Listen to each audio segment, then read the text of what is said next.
Le 14 janvier 86, il est 4 heures du matin, quand débute la 14e étape de la course au Mali. Un trajet compliqué sur presque 850 km entre Niamey et Gourmara-Rousse avec un point d'étape à Gao. Et donc Thierry, cette année-là, a décidé pour la première fois dans le Dakar de scinder l'étape en deux pour justement compter les concurrents qui vont être capables de sortir de cette demi-étape avant de les lâcher après vers Gourmara-Rousse. Ce jour-là, justement, lorsque les participants se réveillent, un vent de sable violent s'est levé. En marge de la course, pour Balavoine et l'équipe des Paris du Cœur, c'est aussi une contrainte. Il y a tellement de difficultés de navigation le matin et il y a beaucoup de repères visuels. Ils vont d'un village à un village, d'un puits à un puits, etc. Sans repères visuels, impossible de s'orienter. Or, un rendez-vous particulièrement important attend la mission humanitaire. Donc le 14 janvier au matin, il y avait une réunion qui était très importante, qui concernait l'implantation des pompes à eau pour la région de Gao. Une réunion avec le gouverneur qui était un militaire et toutes les autorités locales et villageoises. C'est la plus grosse opération de Paris-Dakar Paris du Cœur. Une trentaine de villages doivent recevoir les pompes hydrauliques le long du fleuve Niger. Daniel était un peu anxieux de savoir comment allait être géré le matériel. Dès le matin, on a pris l'avion, on avait été très chahutés dans les avions, ça bougeait. En fin de matinée, ils arrivent à Gao. On est tombé sur un gouverneur qui nous a confirmé la manière dont allaient être exploitées les pompes à eau par les villageois uniquement. Le chanteur est soulagé. La mission s'est bien déroulée. Et la veille, il a aussi reçu de bonnes nouvelles depuis Paris. Il était content de nous annoncer que la Ziza était disque d'or, qu'il avait beaucoup de demandes des médias pour qu'il fasse des télés. Bon. L'après-midi, l'ambiance est détendue. Un match de foot est organisé à Gao par les autorités. Thierry Sabine, qui sait soigner ses relations et qui est très admiré par les populations locales, a été invité pour donner le coup d'envoi.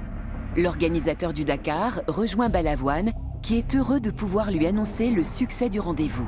Et donc, en repartant du stade pour aller à l'aéroport, dans le taxi, Thierry dit à Daniel, « Écoute, si ça te branche, j'ai une place dans mon hélicoptère, je t'avais promis de faire un tour. » Et Daniel dit, « Écoute, oui, en plus, si je peux rentrer plus tôt sur Paris, ça peut m'arranger. » Avec le succès de la Ziza, Balavoine est attendu pour la promotion de son disque. Jean-Luc Roy, qui doit monter dans l'hélicoptère au départ, lui cède sa place. Je retrouve Daniel qui me dit, Thierry m'a dit que je pouvais monter avec lui, est-ce que t'es d'accord et tout. Je lui dis bien sûr, il te l'a proposé, moi j'ai pas besoin d'y aller. Il est plus de 17 heures. À l'intérieur de l'hélicoptère qui attend Thierry Sabine, le pilote, François-Xavier Bagnoux, s'impatiente. Gourmara-Rousse est à 250 km de Gao et les conditions météo sont exécrables.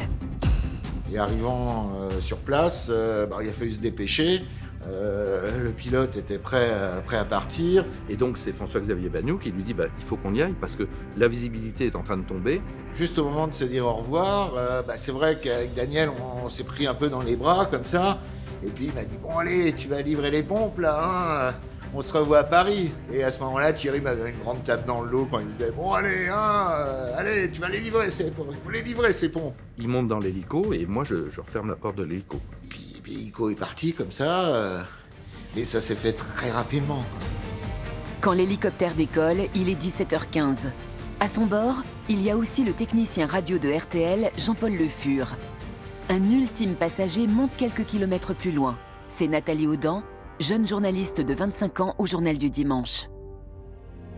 15 janvier au matin, lorsque le journaliste Patrick Chêne démarre sa journée de travail, il est loin de se douter du drame qui s'est déroulé dans la nuit. Je trouve qu'il y a une atmosphère bizarre. J'entends une phrase, le pire est arrivé. Je dis, qu'est-ce qui se passe? Je dis, qu'est-ce que ça veut dire, le pire est arrivé? Et là aussi, un peu de professionnalisme. C'est-à-dire que alors qu'il y a un blackout total et qu'ils ne veulent pas diffuser la nouvelle, il sait que je bosse. Et il me met dans la confidence. Et il me dit, voilà, c'est un drame. L'hélico est tombé. Je dis, l'hélico est tombé, mais il y a des blessés. Ils sont tous morts. Tous.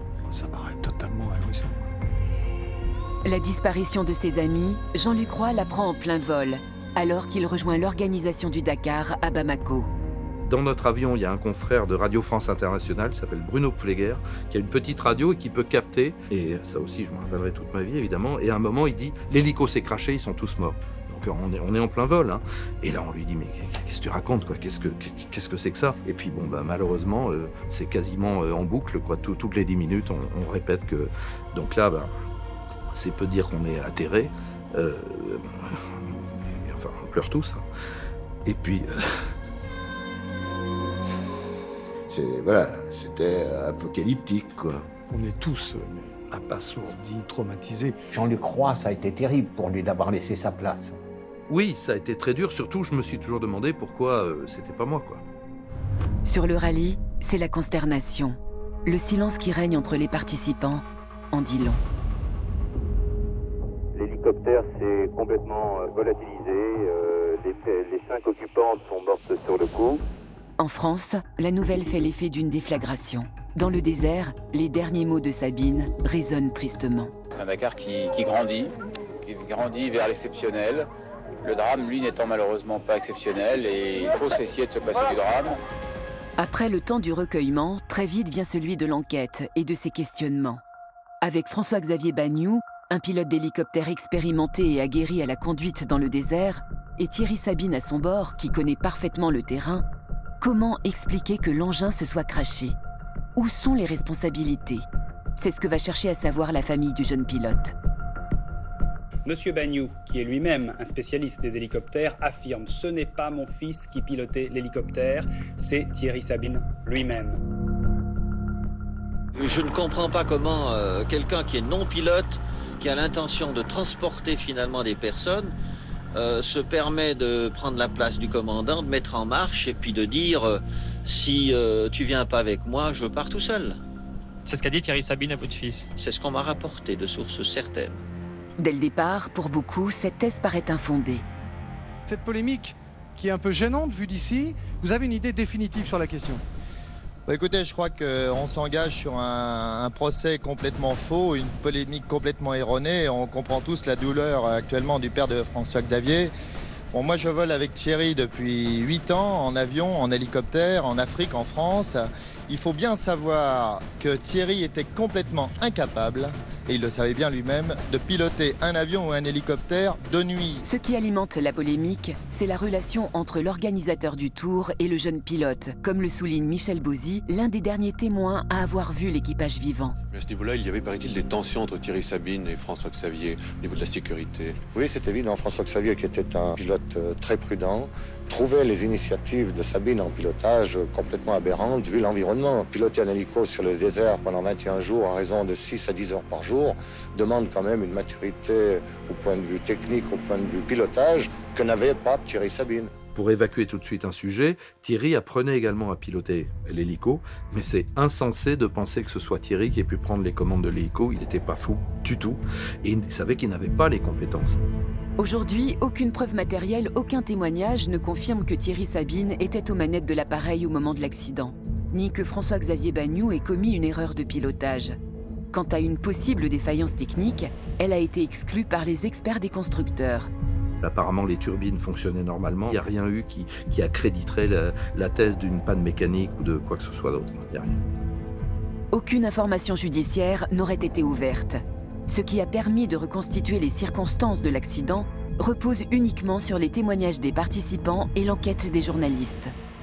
Retour le 14 janvier au soir. Le vent de sable qui s'est levé brouille de plus en plus la visibilité. À 18h30, l'hélicoptère se pose à Gossy pour le départ de la seconde étape chronométrée. Mais il faut repartir très vite. La nuit est en train de tomber. Alors que l'hélicoptère n'est qu'à 22 km de l'arrivée, son pilote, François-Xavier Bagnoud, décide d'atterrir car l'engin n'est pas équipé pour un vol de nuit. Thierry Sabine demande l'intervention d'une voiture pour les ramener au bivouac. Alors comment expliquer que l'hélicoptère est redécollé ? Moi, je pense personnellement, c'est que Thierry en a eu marre d'attendre parce qu'il s'est passé pas mal de temps, 30, 45 minutes. Donc, il a dit, on y va, après tout, on suit une voiture, ce qu'il a déjà fait, je le répète, à plusieurs reprises. La deuxième, c'est qu'une des personnes se soit blessée ou ait été mordue ou piquée par un scorpion, il y en a, par un serpent. En tout cas, il y a une raison impérative pour redécoller tout de suite.